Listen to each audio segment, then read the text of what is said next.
Welcome back to Edification. If you want to elevate your learning process, please get in touch with our channel.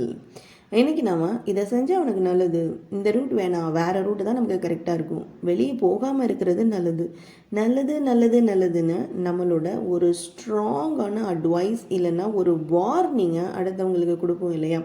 நம்ம சொல்லுவோம் இதை செஞ்சால் உனக்கு நல்லது, இல்லை இதை நீ செய்யாமல் இருக்கிறது தான் நல்லது அப்படின்னா, அப்படின்னா பாருங்கள் எவ்வளோ அழுத்தமாக நம்மளுடைய ஒரு ஸ்ட்ராங்கான அட்வைஸ் கொடுக்குறோம் இல்லையா. ஸோ இதுக்கு நம்ம இங்கிலீஷில் had better, okay, had better அப்படின்ற ஃப்ரேஸை யூஸ் பண்ணுங்கள். ஹேட் பாஸ்ட் பர்ஃபெக்ட் அப்படின்னு எல்லாம் யோசிக்கக்கூடாது. It's a phrase for strong advice. Okay, நீ கூட எடுத்துகிட்டு போனால் நல்லது. You had better take your umbrella, you had better take your umbrella. அவன் படிக்கிறது தான் நல்லது. எப்படி சொல்லலாம்? He had better study, he had better study. அவன் படிக்கிறது தான் அவனுக்கு நல்லது அப்படின்னு சொல்கிறோம். ஓகே, நாம் இப்போ கிளம்புனா நல்லது அப்படின்னு சொன்னால் எப்படி சொல்லலாம்? We had better leave now, we had better leave now.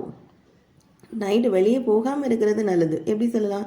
You had better not go out alone. இது நெகட்டிவில். Okay, had better not go out alone. Okay, அவங்க வேலையை கொஞ்சம் சீக்கிரமாக முடித்தா நல்லது. எப்படி சொல்லலாம்? They had better finish the work quickly. Okay, they had better finish the work quickly. நீ ஜாக்கெட் போட்டுக்கிறது நல்லது, வெளியே ரொம்ப குளிருது. You had better wear a jacket, you had better wear a jacket. Okay, had better. பாருங்க, அப்போ நம்ம இப்போ கிளம்புறது நல்லது, இல்லைன்னா ஃப்ளைட்டை மிஸ் பண்ணிடுவோம். We had better leave now, we had better leave now.